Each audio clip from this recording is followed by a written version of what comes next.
अस्सलाम वालेकुम।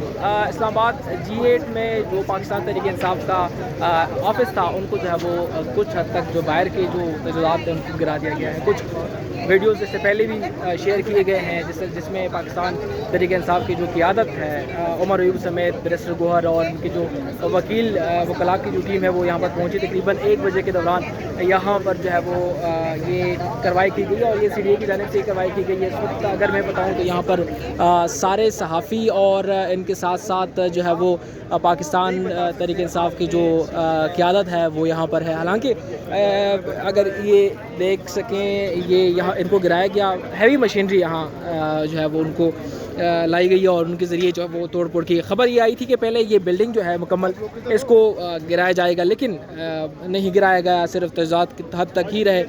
और यहाँ पर अगर देखें तो मीडिया वाले पहुँचे हैं और अपना सिस्टम उन्होंने ऑन किया हुआ है और ख़बर दे रहे हैं।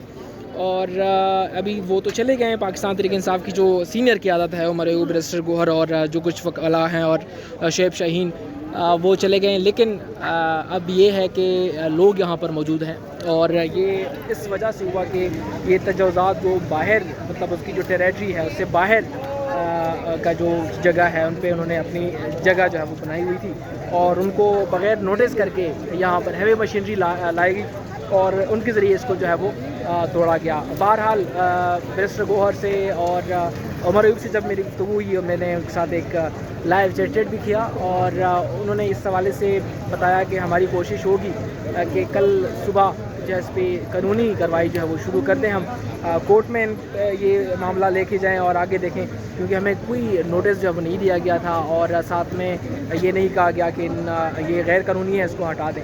तो बहरहाल अब क्या होता है, कुछ वीडियोज़ मैंने पहले भी शेयर की हैं जब आमिर मुग़ल को जब गिरफ़्तार किया गया, इसी तरह सीनियर क़ियादत जो है वो वहाँ पर थी, हाथापाई भी हुई पुलिस के साथ।